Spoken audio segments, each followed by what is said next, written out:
Why do you feel the need to answer right away? To say yes when you meant no? You were trained to be too available, to explain yourself when silence was enough. And for what? Approval? Peace? You chased connection and found exhaustion. Because here's the truth no one told you. Constant availability isn't strength, it's self-abandonment. It turns you into someone predictable, reactive, and emotionally exposed. And every time you react out of guilt, fear, or the desire to be liked, you give away your power. But this isn't about games. This isn't about coldness. It's about self-control, inner stability, and mental clarity. What if you learned to pause, to stand still, to realize that not responding is often the most powerful response of all? This is where Stoic presence begins, where you protect your energy like something sacred, where you stop being shaken by everything outside and start standing firm from within. You're not alone in this. Many men live exhausted, stretched thin, and seen but not respected. That ends here. So stay with me. If this hits something real, like this video and subscribe for more grounded Stoic insights, and share it with a man who needs to reclaim his energy and authority. Because becoming mentally untouchable starts here. Stop being available to everyone. Start being loyal to yourself. One power begins when you stop reacting between a disrespectful word and your reaction lies a space. That space is where most men lose themselves. You fill it with anger, pride, or fear, because you were taught that silence is weakness, and that to be strong you must respond fast, loud, and decisively. But Stoic philosophy sees it differently. True strength isn't about reacting. It's about choosing not to. Not out of fear, but from clarity. Because when you always react, you don't respond to life.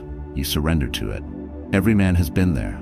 Someone disrespects you at work. A stranger cuts in front of you. A partner says something that hits a nerve. Your chest tightens. Your fists clench. The urge rises to speak, to correct, to defend. But what if you didn't? What if, instead of proving yourself, you protect yourself by not giving them access to your peace? The Stoics knew this intimately. Epictetus once taught his students, if someone insults you, remember it's just sound. Their words are opinions, not facts. What makes you hurt is not their voice, but your own judgment of it. The moment you believe their insult matters, you grant it power. You hand over the controls. But when you recognize that your worth isn't up for debate, their words dissolve. They fall to the ground, harmless, because you are no longer holding out your hands to catch them. Imagine this. You're in a meeting, and someone attempts to undermine you in front of the group. All eyes turn. You feel the heat rise. But instead of taking the bait, you pause. You breathe. You meet their gaze and say nothing. Not because you're afraid, but because you're rooted. You understand that your presence has more weight than your defense. The room shifts, the moment passes, and you, unmoved, remain in control. That is what it means to become unreachable. In a world that thrives on emotional reactivity, stillness becomes a statement. Calmness is no longer passive, it becomes assertive. And silence, when chosen with intention, becomes an act of dominance. You don't react because you're above the noise, not beneath it. You are not cold, you are composed. That's what separates the man who's easily moved from the one who cannot be shaken. To cultivate this kind of self-command requires daily practice. You begin by watching your own thoughts the moment they rise. When irritation appears, name it. When ego flares, examine it. Do not suppress it, study it. Like a swordsman sharpening his blade, you prepare for life by staying mentally alert. Stoicism calls this prosoche, a discipline of constant attention. The more you observe without acting, the more control you gain over your impulses. And slowly, those who once knew how to press your buttons will realize the buttons are no longer there. You also begin to set emotional boundaries, not with loud declarations, but through behavior. You don't attend every argument you're invited to. You don't chase validation from those who mistake your silence for weakness. You don't explain yourself to those who aren't asking with respect. And in doing so, you train the world how to approach you, not with noise, but with caution. This doesn't mean you suppress your truth. It means you reserve your energy for what aligns with your reason, not your emotion. When something truly demands action, you respond, not to prove anything, but because it's the right thing to do. Your presence is no longer reactive, it's sovereign. You've become a man who acts from intention, not impulse. And what happens when you live this way?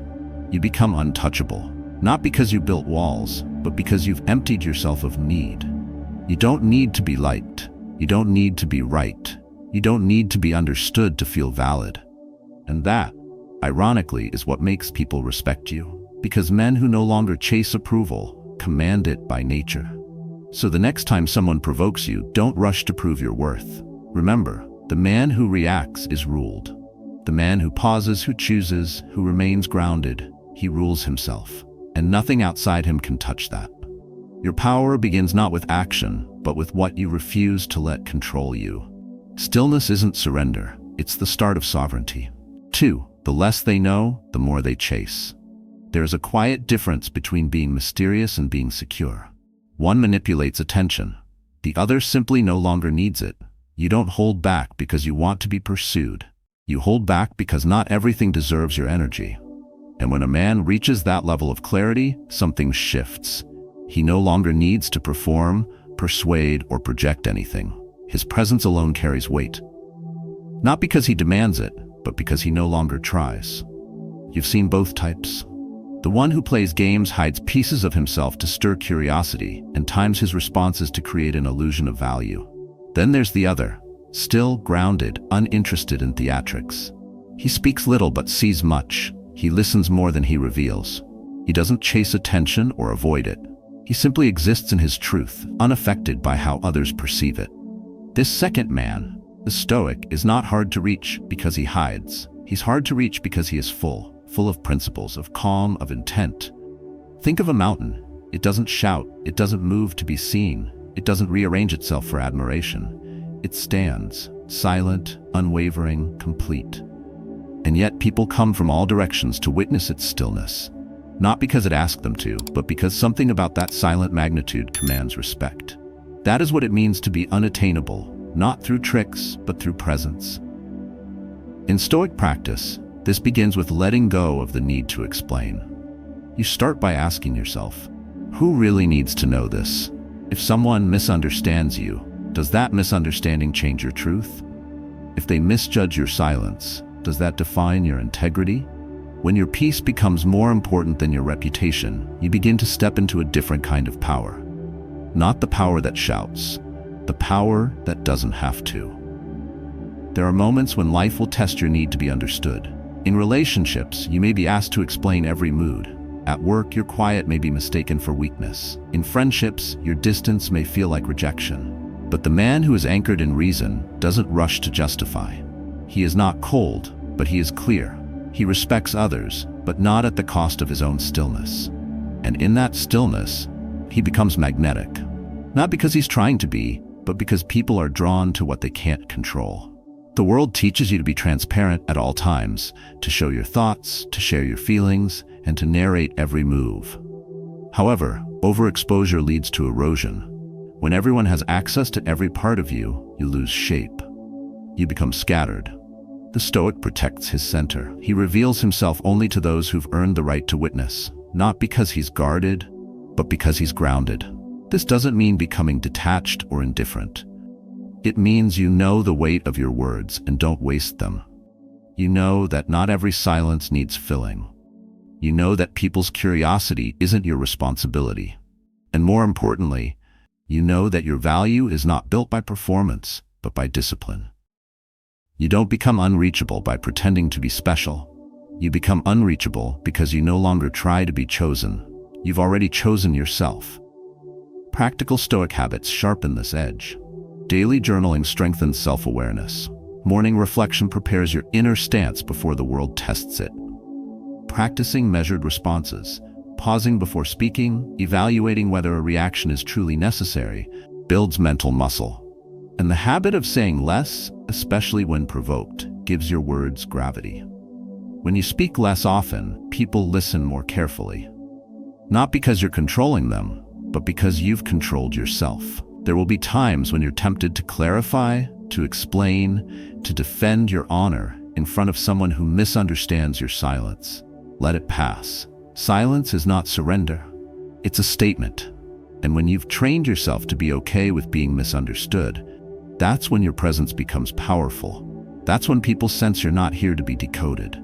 You're here to be. So the man who doesn't overshare, who doesn't argue needlessly, who doesn't crave recognition, he's not cold. He's just done giving away parts of himself that were never valued. And ironically, that's what draws others in. Because when you stop chasing attention, attention shifts. When you stop performing, your truth begins to echo louder than any performance ever could. To become unattainable in the Stoic sense is not about building walls. It's about anchoring your peace so deeply that surface noise can't touch it. No tactics, no games, just clarity, restraint, and stillness. That's the presence of a man who knows who he is and no longer needs the world to confirm it. 3. Silence is a weapon, not a wound. In a loud world that demands constant reaction, silence feels almost unnatural. We're conditioned to reply, defend, explain. Social media teaches us that if we don't speak, we agree. That if we don't fight back, we're weak. But for those who walk the path of Stoicism, silence is not submission, it's strategy. It is not the absence of strength, but its highest refinement. Because a man who can remain calm while provoked, who can hold his ground without noise, is no longer reacting. He is ruling himself. You will be tested. Sometimes subtly, sometimes publicly. A colleague sends a passive-aggressive email questioning your work. A stranger online posts a comment meant to undermine you. Your first instinct is to respond, to set the record straight, to show them you're not someone to be dismissed. But then you pause, you breathe, you remember who you are, not what they've said. And you ask yourself, does this response move me forward, or does it pull me into a conflict that strips me of clarity? The man who lives with intention chooses not to participate. He does not throw punches in every fight, because not every fight is worth his presence. This isn't cowardice, it's sovereignty. The man who practices Stoic silence isn't hiding. He's discerning. He knows his energy is limited and sacred. He doesn't waste it explaining truths to those committed to misunderstanding him. He doesn't sacrifice peace for petty battles. Instead, he returns to what matters: action, excellence, and discipline. His silence is not a lack of opinion. It is the refusal to let chaos rent space in his mind. Seneca warned against reacting to insults, not because insults are harmless, but because of the act of reacting hands over control.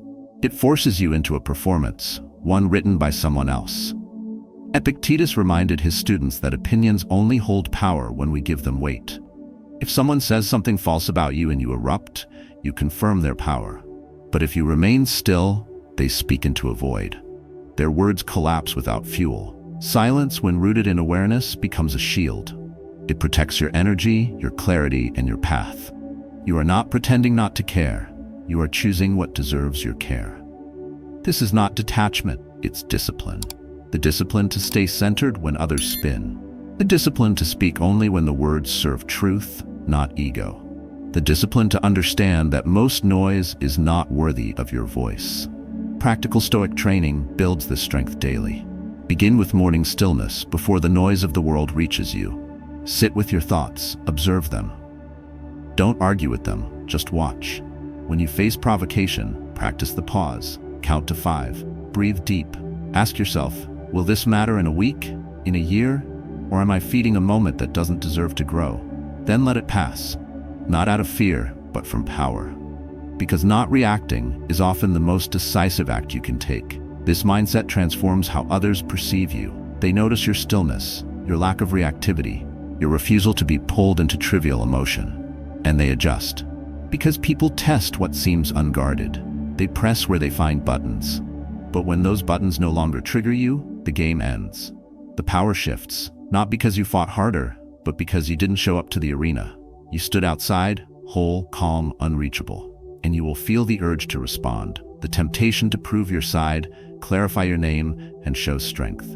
But remember, true strength needs no witness. A man who's walked through fire doesn't need to talk about the burn.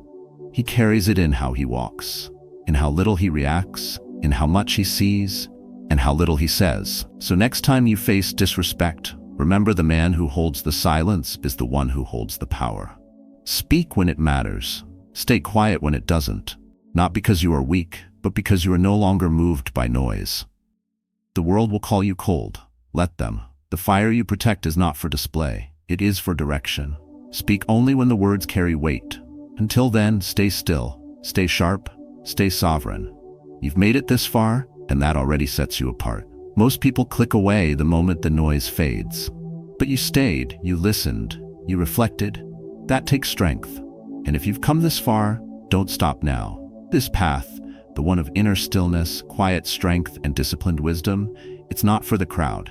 It's for the few who are ready to rise above the noise. So stay with it. Let each insight carve out a deeper layer of clarity. The further you walk, the quieter it gets. And in that quiet, you'll start to hear the only voice that truly matters, your own. Finally, steady.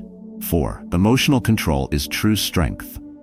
Most people misunderstand emotional control. They think it means shutting down, becoming cold, robotic, and indifferent. But that's not strength. It's repression. True Stoic control is not the absence of feeling, it's the mastery of response. It's standing in the middle of a storm, feeling the wind, hearing the thunder, but not letting it steer your direction. A Stoic man feels deeply, but he is not moved easily, because he knows that emotions are real, but not all of them are useful. There is a crucial distinction. When you're reactive, you live at the mercy of every surge that rises inside you. A sharp word pierces you, and you snap back. A delay frustrates you, and you lash out. A misunderstanding hurts your pride, and you try to fix it immediately. But in every one of those moments, what you're really doing is surrendering. To your impulses, to other people's moods, to chaos. Now picture this. You're in traffic, late, agitated. A car swerves in front of you aggressively. Your pulse spikes, your hands tighten, you feel the fire rising. But instead of slamming the horn or shouting into the void, you exhale. You remember that none of this deserves your peace. You remember Marcus Aurelius, you have power over your mind, not outside events. Realize this, and you will find strength. And so you drive forward in silence, calm, collected. You've just chosen discipline over reaction. And that single choice carries more power than any explosion of rage ever could. This kind of control is trained, not gifted. Stoics build it through awareness. First, you learn to name what you're feeling. You don't deny the anger or the fear. You observe it like a passing wave. Then you ask, is this emotion guiding me towards something meaningful, or is it simply noise? Most of the time it's noise, temporary, impulsive, ego-driven. And the moment you see that, you regain authority over your mind. That's where strength begins, not by avoiding the wave, but by refusing to be swept away. Seneca spoke often about anger, calling it a form of brief madness. When we act on it, we later regret the words we said, the decisions we made, and the damage we caused. But if we insert a moment of space, a breath, a pause, we prevent the storm from taking control. That space is everything. It's the difference between reaction and response, between chaos and clarity. Stoic practice offers real tools to cultivate this space. One of the most effective is evening reflection. At the end of the day, ask yourself, where did I act from emotion instead of reason? What triggered me and why? This process rewires your awareness. Over time, you begin to catch yourself in the moment, not after. You learn to predict your emotional waves and prepare for them, like a man who studies the tide before sailing out to sea. Another powerful exercise is voluntary discomfort. Take cold showers, fast occasionally, wake before the sun. Why? Because when you train your body to face discomfort without complaint, your mind follows. You become harder to provoke because you've already chosen discomfort voluntarily. You've built inner resilience, and people can feel that. Not because you speak of it, but because your silence holds weight. Your calm is not passive, it's earned. This is what makes you unattainable. Not because you're distant, not because you pretend not to care, but because you care so deeply about your integrity, you won't let emotions hijack it.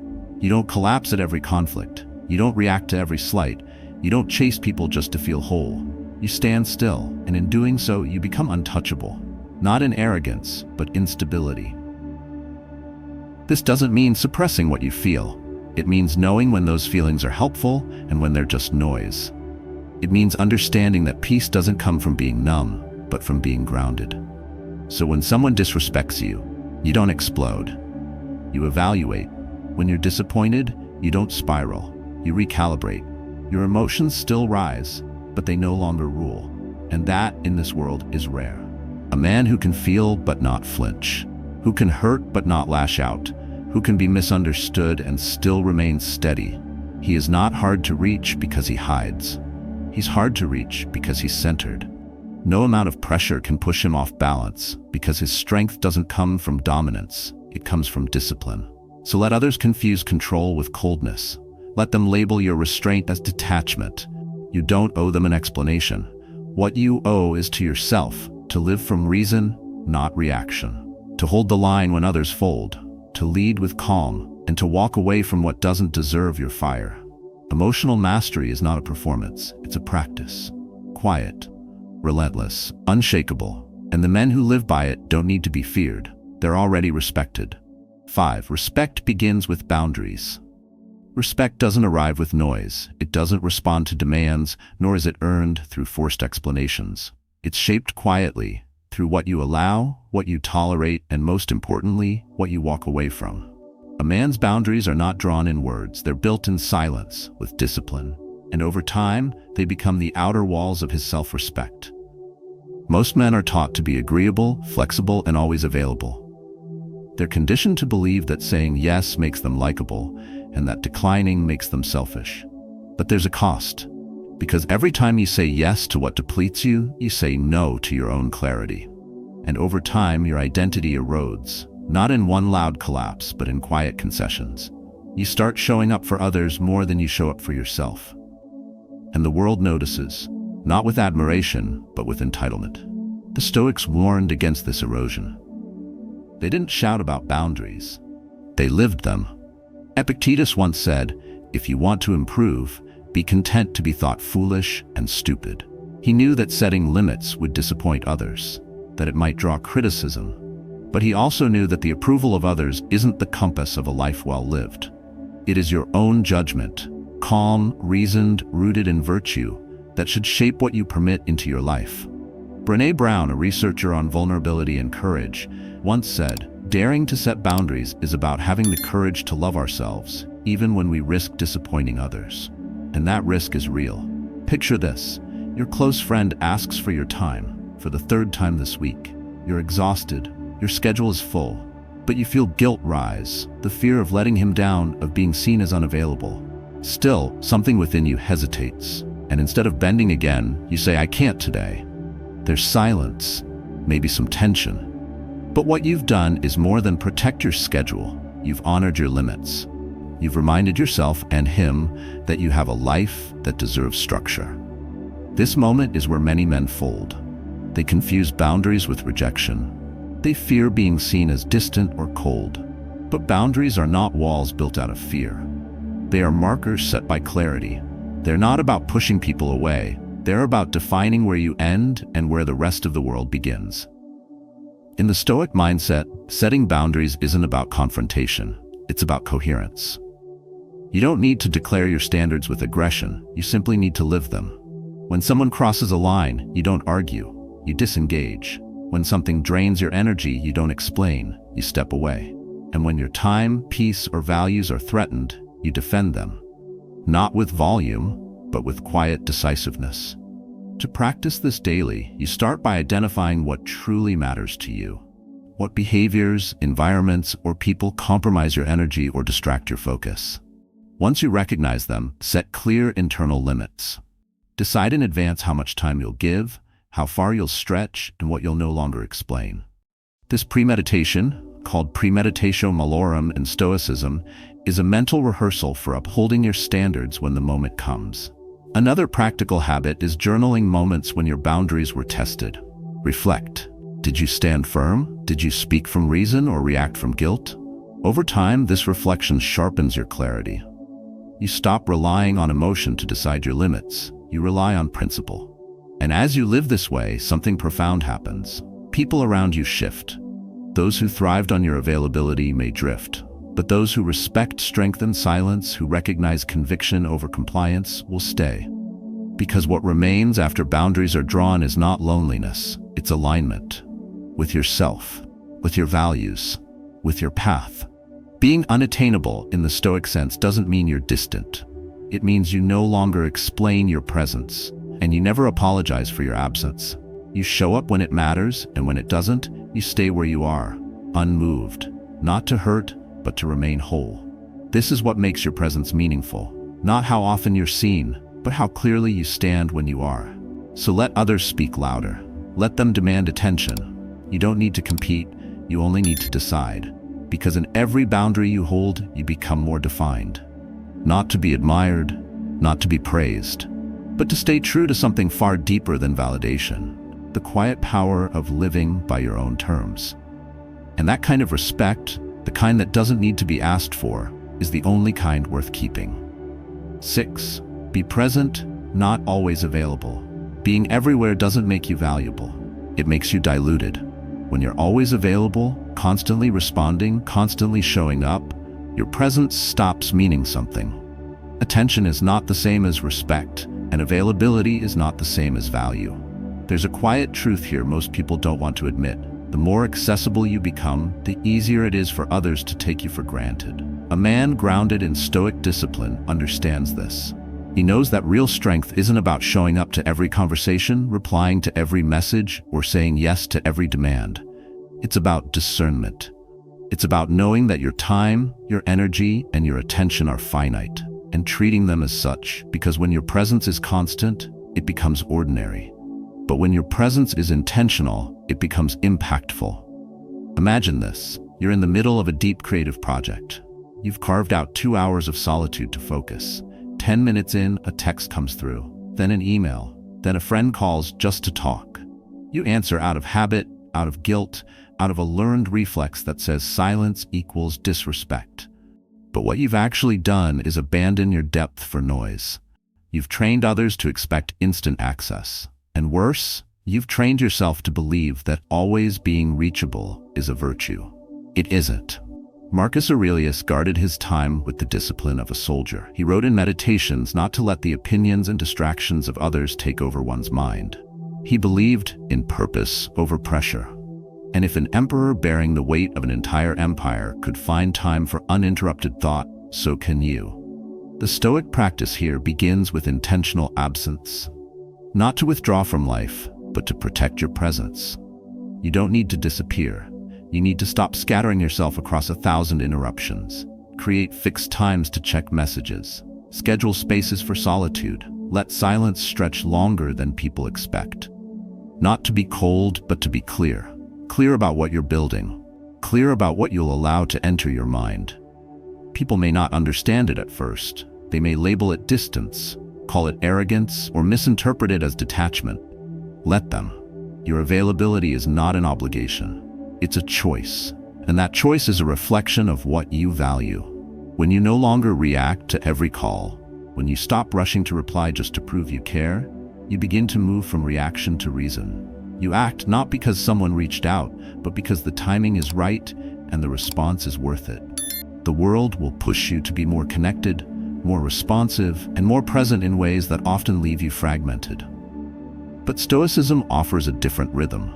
It's not about being seen everywhere. It's about showing up fully where it matters. A Stoic doesn't chase visibility. He commits to clarity. He trains himself to protect focus like a sacred ritual, not just for productivity, but for peace. This shows up in subtle yet powerful ways. You stop answering late-night texts that bring no value. You begin saying, "I'll get back to you tomorrow," without guilt. You no longer over-explain delayed replies. You allow time to pass, you allow space to exist. And in doing so, you reclaim control over the one thing you can never get back: attention. Being unattainable in the Stoic sense doesn't mean being absent. It means your time is no longer a commodity. It means your attention is no longer up for auction. People don't gain access to you just because they want it. They receive your presence because it's offered with intent. And that makes it rare. Not because you're playing a game, but because you're protecting your energy for what truly matters. There's power in not answering immediately. There's strength in letting messages wait. There's dignity in saying no without guilt. These aren't signs of selfishness. They're the markings of a man who has learned that being everywhere is not the same as being effective. So the next time you feel the pressure to respond instantly, to stretch yourself thin just to be liked, ask yourself this: does this moment deserve my full presence? Or am I just reacting out of fear of being misunderstood? Let that question guide your next move. Let your silence speak not of indifference, but of alignment. Because in a world where everyone's trying to be seen, the man who knows when to be invisible, on purpose, holds a quiet kind of power no one can touch.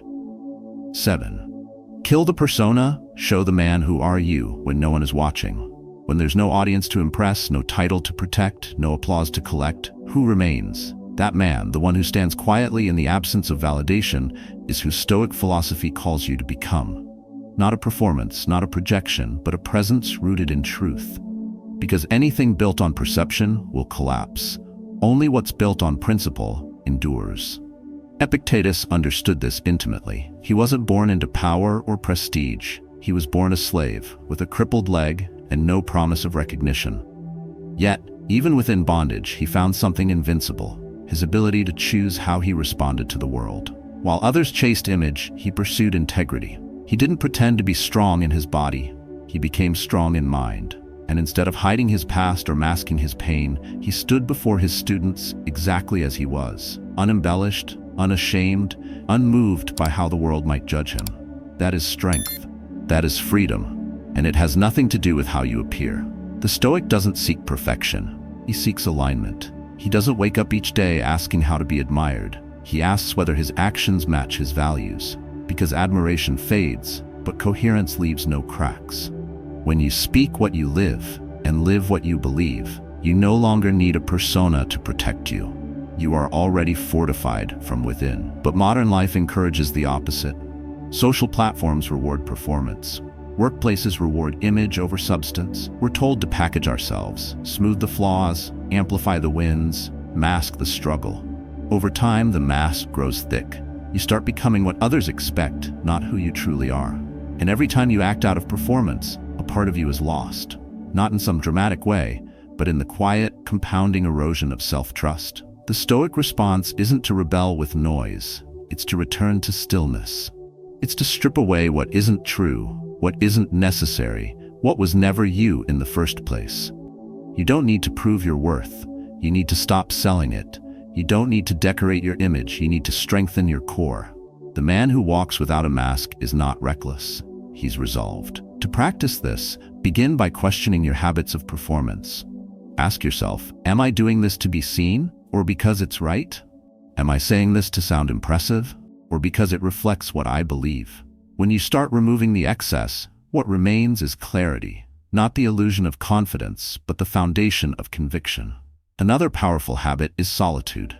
Not isolation, but chosen stillness. Moments where you disconnect from influence and listen only to what remains.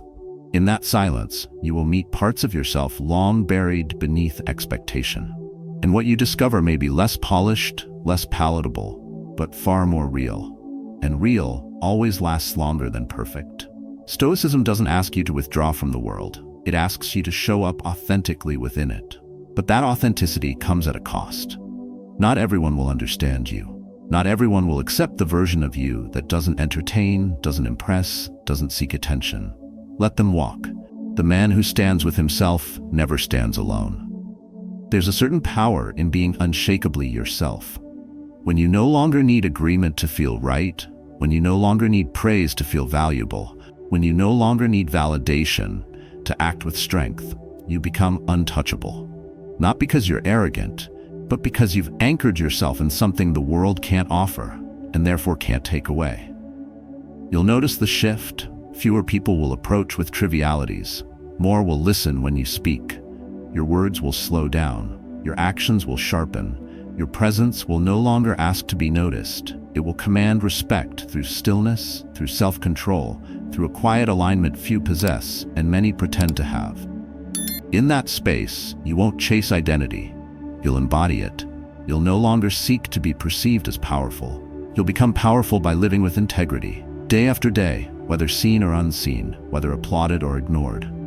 So who are you when there's nothing left to prove? That's the only man worth becoming. The one whose silence holds weight, whose boundaries are built from self-respect, whose every action flows from reason, not reaction. No persona, just presence. No performance, just principle. No need to be someone else, just the discipline to finally be who you are. 8. Unreachable means untouchable. It sounds like a paradox. How can becoming unreachable make you stronger? How can stepping back from emotional access empower you rather than isolate you? But the truth lies in what unreachable really means. It's not about physical distance or emotional coldness. It's about building an inner foundation so solid, so steady, that no insult, no manipulation, no demand can shake it. To be unreachable is not to disappear. It's to be untouchable where it matters most. In your peace, your presence, your mind. The Stoics didn't strive for invulnerability through avoidance. They cultivated it through clarity, through the discipline of choosing what deserves their energy and what doesn't. They knew the difference between showing up and being pulled in, between being emotionally present and being emotionally exposed. They built themselves not to react to every push, not because they were numb, but because they were anchored. Imagine a man walking into a room where he once felt small. The people who used to provoke him are still there, loud, challenging, theatrical. But this time he doesn't respond.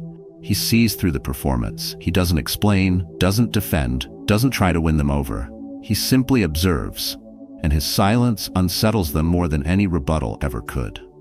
That man is not hiding. He's simply no longer accessible to chaos. He's become unreachable in the Stoic sense, not because he's absent, but because he's no longer available for games. This mindset isn't theoretical. It's built through daily practice. Begin with the way you handle offense. When someone disrespects you, your old instinct may be to fire back, prove your worth, and make them regret it.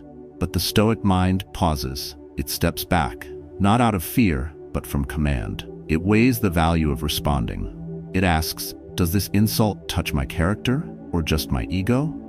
And more often than not, it stays silent, not because it can't speak, but because it refuses to be dragged down. That's the shift. You don't become unreachable by disappearing. You become unreachable by no longer needing to prove yourself, by no longer reacting to projections, by no longer offering your peace as a place for others to dump their dysfunction. Marcus Aurelius reminded himself constantly that he didn't need to respond to every criticism, nor did he need to chase approval from those who misunderstood him. He knew his character wasn't defined by the opinions of others, and so he returned again and again to what was within his control. His thoughts, his actions, his choices. That's what made him resilient. Not position, not recognition, but the internal armor of indifference to what didn't deserve his attention. To practice this today, you start by watching your reactions. Every time something agitates you, ask whether it's pulling you into unnecessary war. When someone pushes for a response, feel the space between their provocation and your impulse to engage. Then choose restraint. Walk away not with bitterness, but with clarity. Not because you lost, but because you no longer lend yourself to battles that lead nowhere. And over time, your absence becomes a message. Not one of arrogance, but of evolution. You stop being the one who explains every decision, who justifies every silence, who pleads to be seen. You begin to carry stillness, not as a tactic, but as a way of being. People feel it. They sense that you are no longer open to be swayed by every opinion, every judgment, every emotional demand. This is what it means to be unattainable. Not because you're better than anyone, but because you're no longer owned by anything outside yourself. You've chosen sovereignty. You've learned to remain grounded when others seek to pull you into their storms. And in doing so, you've made yourself immune to noise. Unreachable to manipulation, untouchable by chaos. There will always be those who try to test your calm, who pushes boundaries just to see if you'll break character. Let them. Their pressure means nothing if it meets no resistance in you. Because the man who no longer flinches, who no longer reacts, who no longer explains, he doesn't need to shout to be respected. His energy speaks before he does. So when you feel the pull to respond, to defend, to be heard, pause, breathe. Ask yourself if the version of you they're trying to provoke even exists anymore. Chances are he doesn't, because the real you has already moved on, and he doesn't look back. Being unreachable isn't about closing your heart, it's about opening your eyes, not to retreat, but to rise. Quiet, steady, whole. In a world that constantly demands your attention, your reaction, and your availability, choosing stillness becomes a rare act of power. Today we've explored what it means to be truly unreachable. Not in distance, but in the discipline. Not by disappearing, but by becoming untouchable where it matters most. Your focus, your energy, your mind. You've seen how emotional discipline, strategic silence, and strong personal boundaries aren't just traits of the Stoic man. They are his daily practices. You've learned that your value doesn't rise when you respond to everything. It rises when you know what's worth your voice and what deserves your silence. Being present doesn't mean always being available, and that letting go of the need to be understood is one of the highest forms of inner freedom. This isn't about becoming cold, it's about becoming clear. It's not about isolating, it's about aligning. Every boundary you draw, every moment you pause before reacting, every time you choose presence over performance, you are reclaiming your mental strength. And that strength, refined through quiet consistency, becomes the foundation of your resilience. So let today be a turning point, not a moment of inspiration that fades, but a decision to train yourself in the art of self-control. Start small, stay focused, practice withdrawing your energy from what doesn't deserve it. And if this message spoke to something deep within you, share your story in the comments below. What have you let go of to protect your peace? What boundaries have made you stronger? Because this path isn't about being seen, it's about becoming solid. And the man who masters that, masters himself.